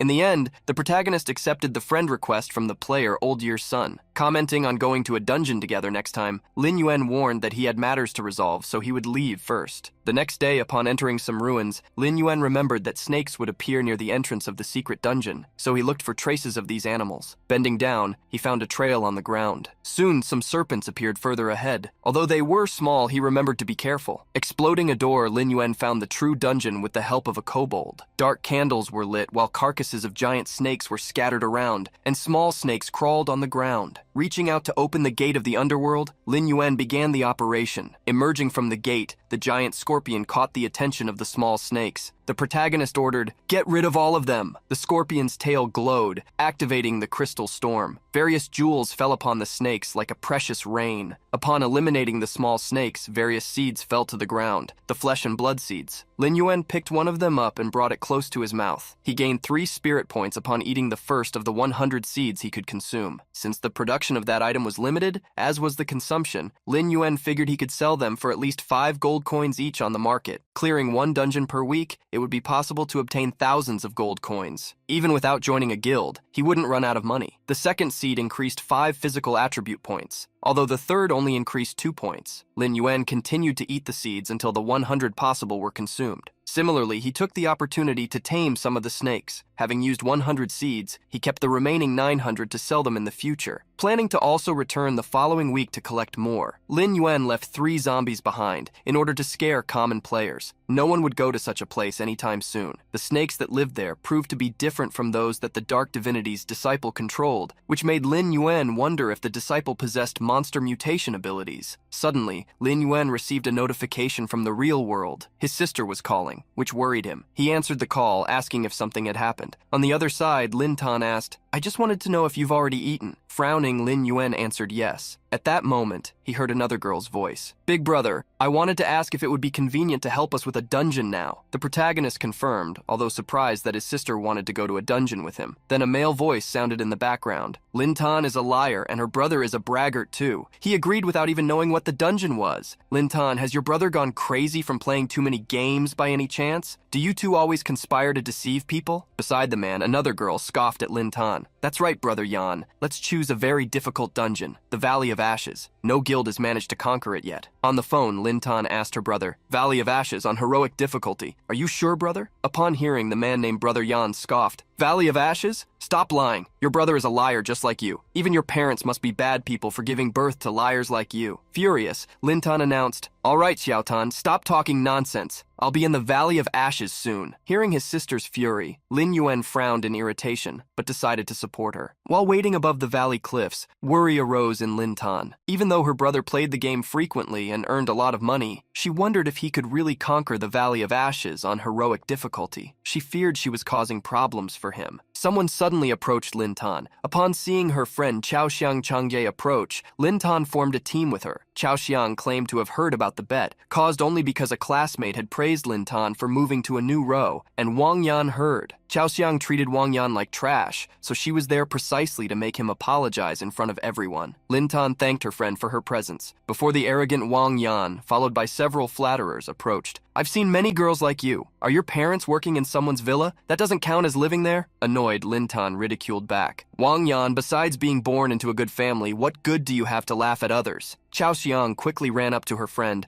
preventing her from getting even more stressed. Irritated by the insults, Wang Yan ordered his followers to attack the two girls. A mage and a swordsman happily advanced, forcing Chao Xiang and Lin Tan to prepare themselves. Suddenly, an attack coming from an unknown place emerged. The blows fell upon the mage and the swordsman, breaking the advance of both. Lin Yuen appeared in front of his sister, putting an end to the aggressors. Worried, Lin Yuen asked if Lin Tan was okay. While his sister answered, her friend blushed upon seeing how handsome Lin Yuen could be. Wang Yan was outraged to have his followers eliminated. "You are attacking those who are going to help me level up? Do you know how much it costs to hire them? Are you going to deal with this? How will I be able to level up without them?" The protagonist moved quickly, appearing in front of Wang Yan to question him if he was the one who had cursed his parents. Before Wang Yan could curse him, Lin Yuen slapped his face. A red waterfall poured from Wang Yan's nose, while Lin Yuen cursed him. "No matter what dog you are, if you dare to bark and bite people, you should be castrated." Wang Yan flew away, falling onto several stones. Wang Yan's girlfriend quickly ran to help him while complaining. "Are you crazy? It takes at least 6 people for a dungeon." Lin Yuen angrily replied, "I will take care of the missing people, just shut up and wait." Since Lin Yuen needed the mounted combat ability obtained in the Valley of Ashes, he was already preparing for the dungeon. He opened his contact list, calling New Year's Son. Chao Xiang approached Lin Tan in the meantime. "Little Tan, your brother is even more capable than I imagined. He's also very handsome." Annoyed, Lin Tan crossed her arms. Wang Yan managed to stand up and roared against Lin Yuen's words. "How can a bunch of poor people like you find good people? Just losers, right?" His girlfriend, however, was surprised to see a magic circle and a person teleporting to him. "Young master, look!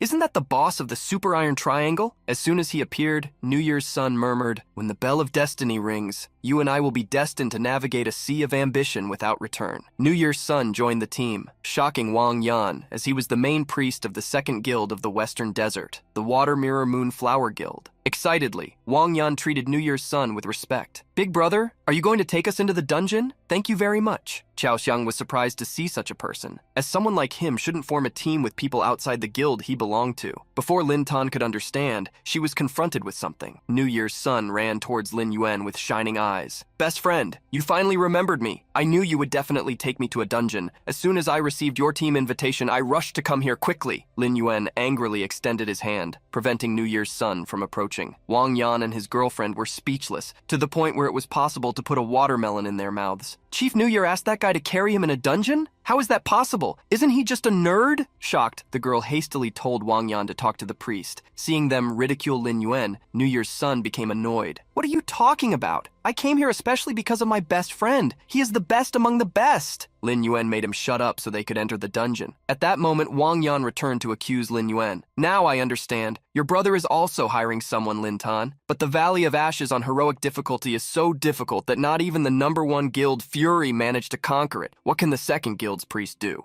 With a sharp look, Lin Yuen ended the discussion. "Shut up and just watch." In the portal inside the Valley of Ashes, the first person emerged. Level 18. Ash lizards, red monsters with horns and spikes, were scattered throughout the deserted valley. Since the monsters' attributes were so high, even New Year's Son wondered if Lin Yuen would be okay, wishing he was at a higher level so he could help better. Following behind the group, Wang Yan thought of something. "I think he invited a priest to try to clear each monster slowly. But we can't let him succeed. We need to attract as many monsters as possible." Hearing Wang Yan's thoughts, the girl next to him understood his intentions. She extended her hand, using fire magic. The attack fell near the ash lizards, alerting them. Seeing the invaders, the first of the lizards hissed its sharp tongue towards them. Lin Yuen frowned when he saw the lizards move. Chao Xiang was scared to see so many ash lizards advancing towards them. Shocked, Lin Tan didn't remember seeing so many monsters in the tutorial video. Wang Yan was satisfied and mocked. "It seems your luck is not very good." New Year's Son became excited at the situation. "Dear friend, has your fighting spirit been awakened? This battle will make us more united." Without much emotion, Lin Yuen summoned the lightning scorpion. The scorpion snaked its tail with a crystal stinger and launched thunder through its eyes, attacks that engulfed the ash lizards. While telling everyone to protect themselves, Lin Yuen advanced into battle. The sword was brandished from one lizard to another, turning them into giant sashimi wherever Lin Yuen passed. With the sword in hand, he had become the dominator of the Valley of Ashes. Lin Tan also advanced to protect her friend from a lizard as big as her, but Lin Yuen appeared before the lizard jumped at Lin Tan and attacked it with a thrust. Observing her brother, Lin Tan couldn't help but notice how good he was at the game, as well as strong and reliable. Lin Yuen stroked his sister's head, making her blush while reassuring her, "Don't worry, I'm here and I won't put you in danger." Being pampered, Lin Tan frowned, irritated like a tsundere. Chao Xiang looked at her friend with shining eyes, wanting to be in her place. Wang Yan, after seeing Lin Yuen in action, was convinced that the Valley of Ashes was extremely easy. Therefore, he believed that with silver rank equipment, he wouldn't be inferior. Wang Yan looked for a monster nearby to prove himself. Upon finding an ash lizard, he advanced. "This is the true power of young Master Yan." The lizard was surprised to see someone attack it. Counter-attacking, it simply swung its arm,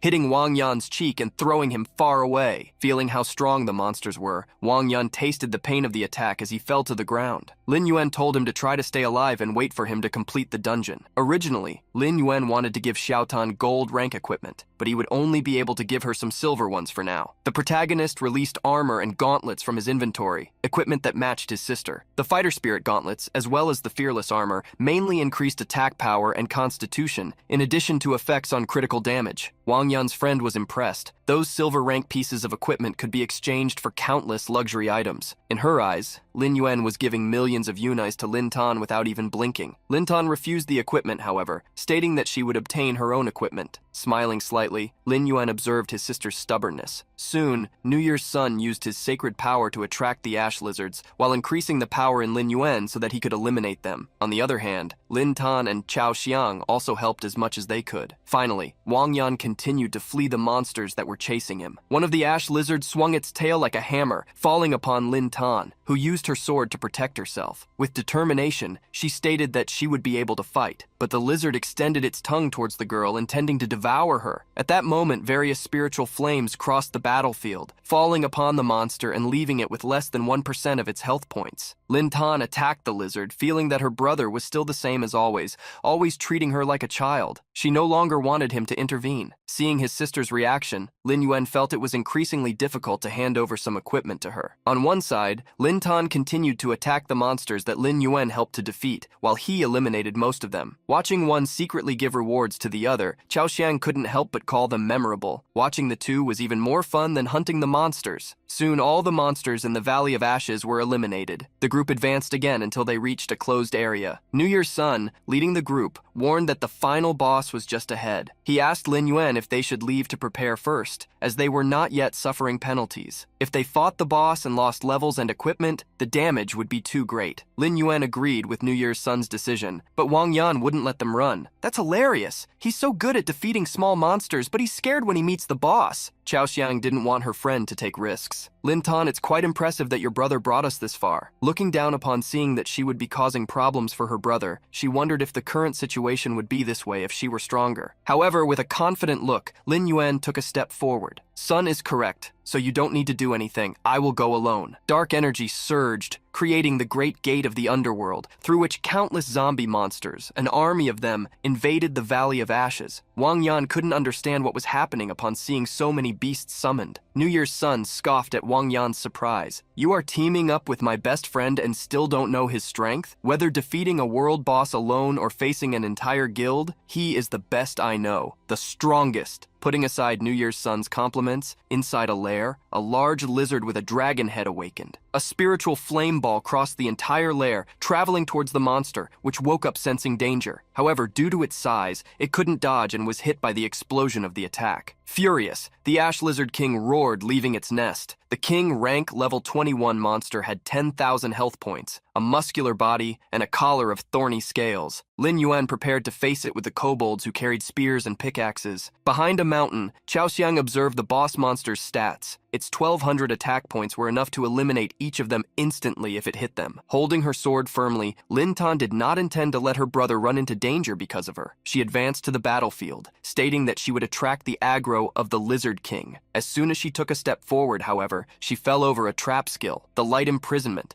conjured by New Year's Sun. The priest warned her, "Watch from here. You will only cause problems if you go there. Let's just appreciate the elegant operation that my best friend will conduct." The Lizard King, refusing to recognize the enemy, opened its mouth, gathering a large amount of energy. The jet of flames was launched, advancing against Lin Yuen aggressively. The protagonist showed perfect distance control by dodging the Lizard King's attack. At the same time, wolves, kobolds, and vultures jumped onto the boss monster. The Lizard King was pressured downwards as the zombies attacked it. Snakes also emerged, biting the monster's ankles. With precise calculations of the Lizard King's ability cooldowns, Lin Yuen coordinated the summons to replace those that were being eliminated. Seeing how Lin Yuen seemed to know all the boss monster's information even before the battle made New Year's Sun appreciate a fight that could be called pure art. Observing her brother, Lin Tan wondered if that was his true strength. Wang Yan's girlfriend had already fallen in love with Lin Yuen. "Brother Lin is so amazing. Come on, defeat the big lizard." With a gloomy look, Wang Yan became irritated. "If this continues, they really will succeed. I will be embarrassed in front of the whole class." Grabbing his sword in a fury, Wang Yan planned a sneak attack. If he could make Lin Yuen make a mistake, the boss could finish him off in a single attack. The protagonist continued the battle against the Lizard King, wielding his sword against the large open mouth. With 3% of its health remaining, the boss monster tried to use a bite skill on Lin Yuen, but he escaped. Since the skill had an 8-second cooldown, the protagonist found a chance to finish off the lizard. At that moment, Wang Yan laughed behind him. "You want to defeat the lizard? I won't let you." The protagonist saw Wang Yan try to attack him and scoffed internally. "Idiot!" He spun his body, making Wang Yan miss the thrust and pass right by him. With the spin, Lin Yuen launched his leg like a whip, hitting Wang Yan from the side. With surprise and pain to the point where his eyes almost popped out of their sockets, Wang Yan flew away. He was launched towards the Lizard King, which was already preparing a new bite attack. To finish off the Lizard King, Lin Yuen used the body explosion ability on his zombies. A large fireball consumed the Lizard King, as well as Wang Yan, who still had some health points. At that moment, a server-wide notification was announced. Congratulations to players New Year's Sun,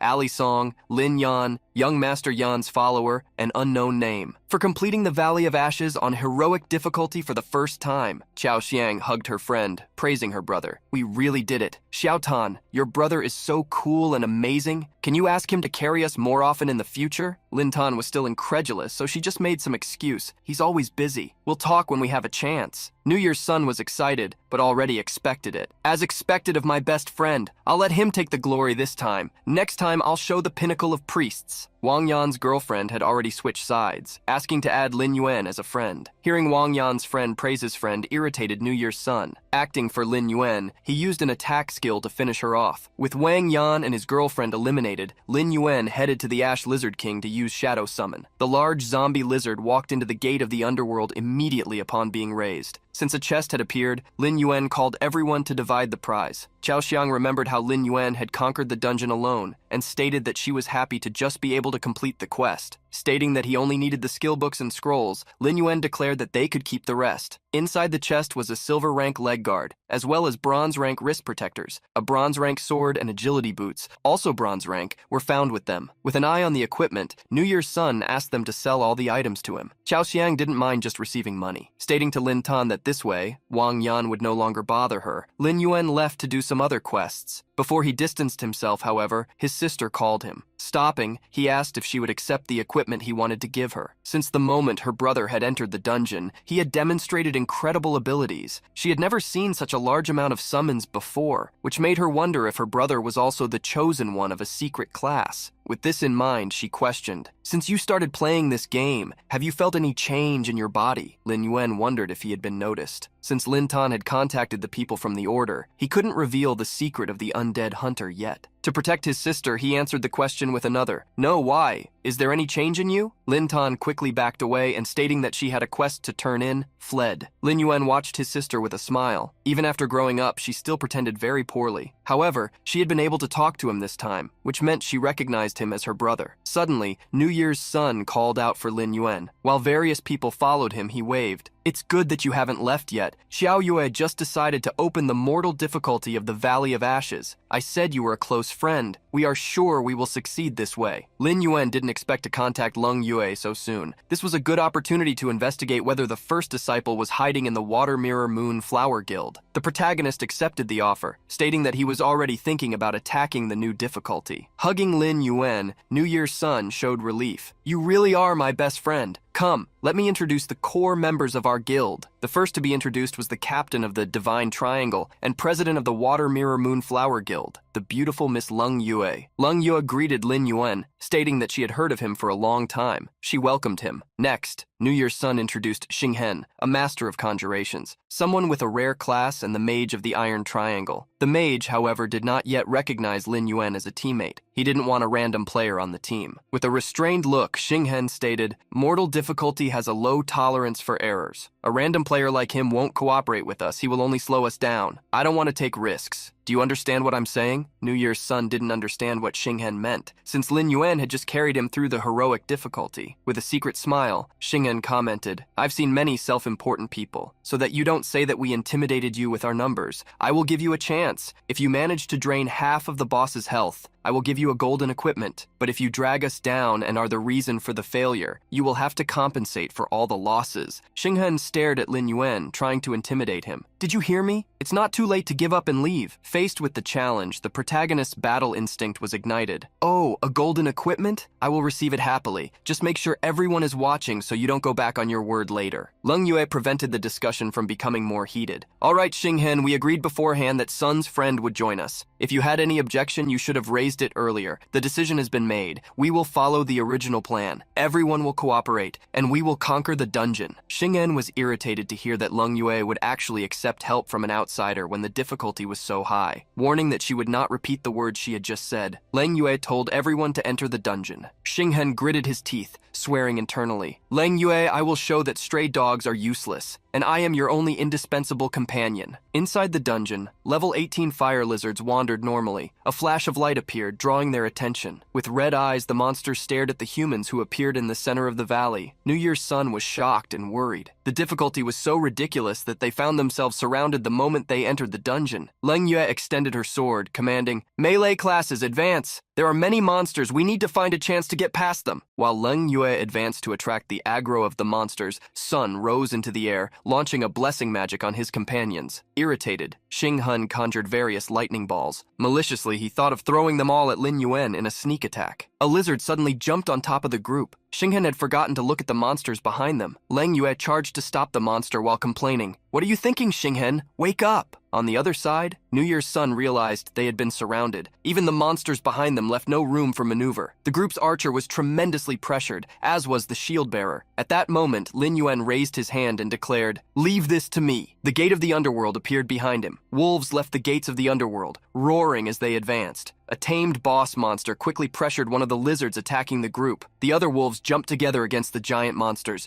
using their fangs to knock them down. At the same time, Lin Yuen brandished his sword, making mincemeat of every enemy. The archer was impressed. Thanks to Lin Yuen, she wouldn't have to sacrifice a pet to save themselves. On the other hand, Xinghen was furious at being in the background. Internally, he swore that Lin Yuen would not leave the dungeon alive. Xinghen ran towards Lin Yuen to explain himself somehow, but she pushed him away, telling him to stop being distracted. The group continued to attack the monsters when a new wave announcement surged. Everyone was engaged in the fight. The archer and the shield bearer fought together. New Year's Sun conjured his buff abilities, while Lin Yuen cleared an area and Xinghen struggled to keep up with him. Lin Yuen observed Lin Yuen. Being able to analyze and resolve the crisis quickly showed that he had a rare reaction time. She intended to invite him to the guild as soon as they left the dungeon. Xinghen, who observed Lin Yuen the entire time, became increasingly irritated. He gritted his teeth, looking for a chance to embarrass him. Suddenly, Xinghen launched several attacks against Lin Yuen, pretending to be trying to help him. The protagonist frowned, but saw that as an opportunity to approach Lin Yuen. The protagonist succeeded in the acrobatic test to bend his body and escape the lightning spheres. At the same time, he used an ability to summon the aggression of the surrounding lizards. At that moment, the protagonist felt someone grab his hand. Lin Yuen held him and pulled him up, escaping the attack of two monsters, while defining which one each would defeat next. Yuen attacked the one on the left, while Lin Yuen charged with her sword against the lizard on the right. With heavy blows, both crushed their targets, knocking them to the ground. With their sword skills, they managed to solve the problem. However, their actions caught the attention of several other monsters who charged against the duo. As they fought coordinatedly, New Year's Sun cheerfully praised the combination. The archer also became excited. The president and that handsome guy have beautiful chemistry. The protagonist commented to Lin Yuen that she had used an ability he had never seen before. She revealed it was nothing special, just a technique she learned by luck thanks to an ability book. Lin Yuen took the opportunity to compliment. The second guild is truly a place full of talents. Do you have any experts with special abilities? I would like to exchange some techniques with them. Seeing Lin Yuen's interest in the guild, Lin Yuen invited him. Join the water mirror moonflower and you will find out. The protagonist changed the subject with a smile, stating that he played alone. That smile left Lin Yuen speechless, as she recognized it. Seeing how Lin Yuen was dazzled, Xinghen was furious, wondering what Lin Yuen had done to make her that way. New Year's Sun ran towards the group suddenly. Report! I got all the equipment. We will share them after the battle. Xiao Yue, should we fight the boss as planned? Lin Yuen nodded to the question. At that moment, Xinghen approached with a smile. Wait, I want to apologize to this friend. His strength is beyond what we expected. With his abilities, we will certainly perform better. Maliciously, he made a suggestion. Why don't we let him help attract the boss's attention? The protagonist smiled when he heard the suggestion and retorted,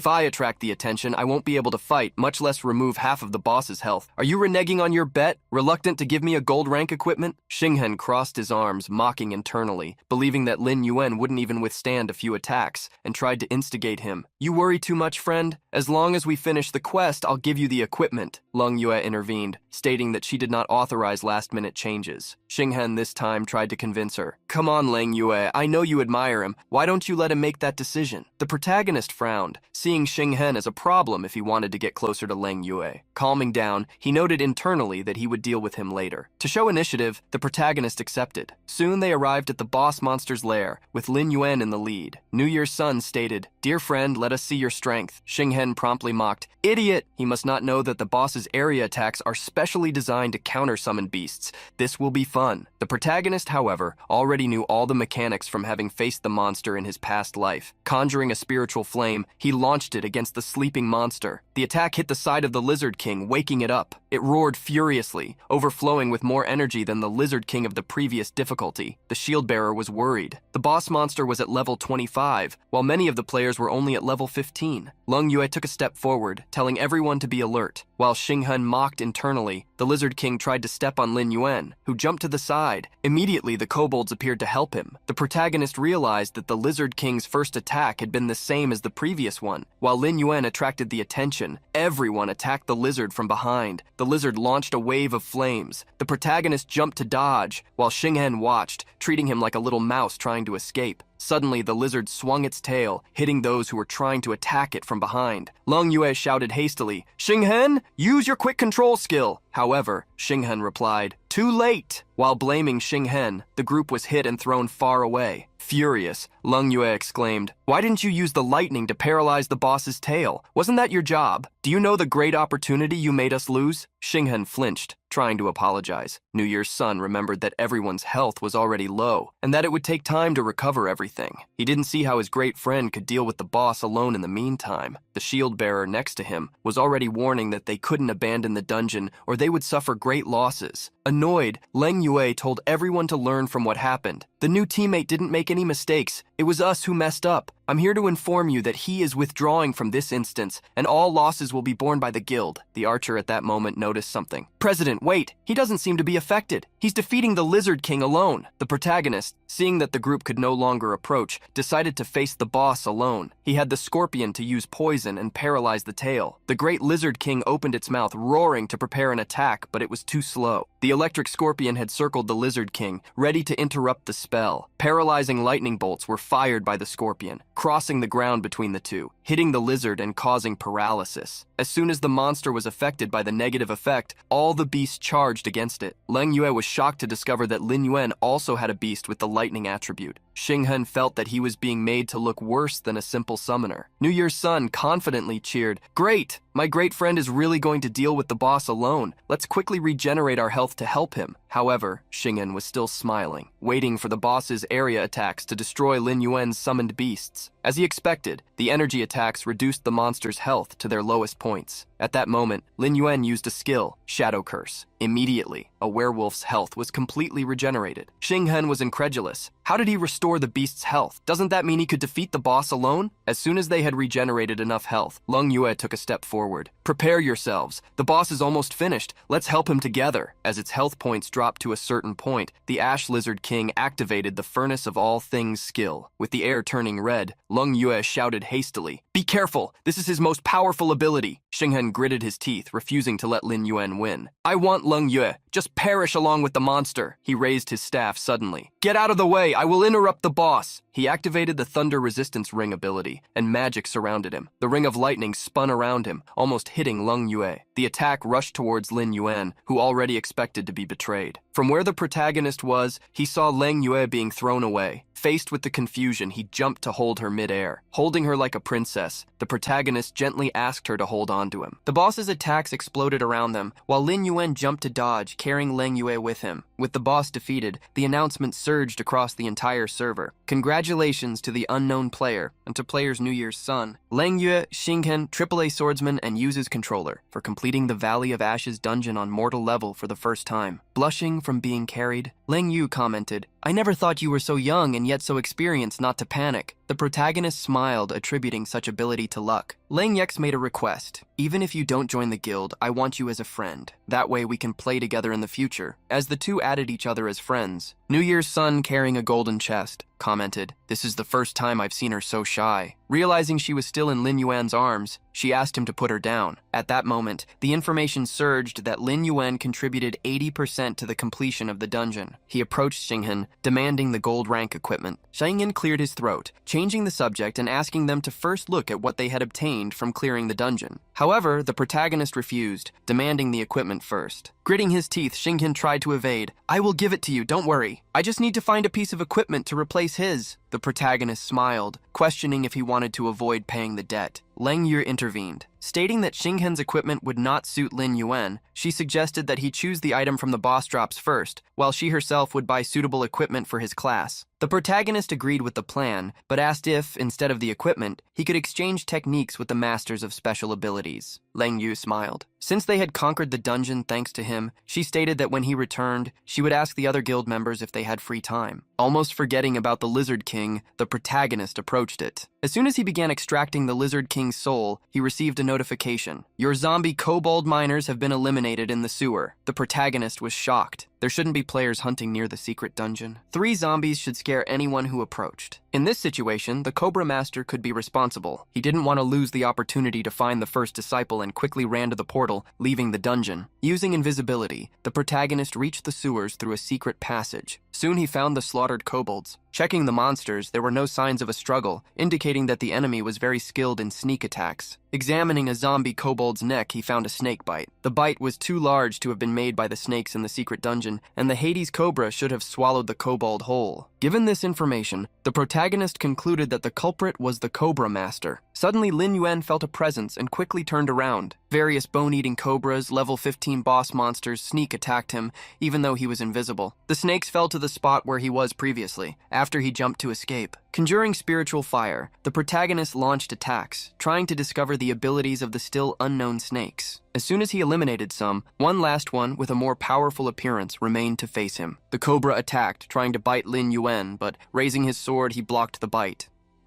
If you enjoyed today's recap and want more manhwa content, subscribe to the channel. We're starting this journey now, and I hope that together we can strengthen this new community. So go ahead and like the video, comment for future parts, and share it with your friends. Thank you so much for joining us, and until next time.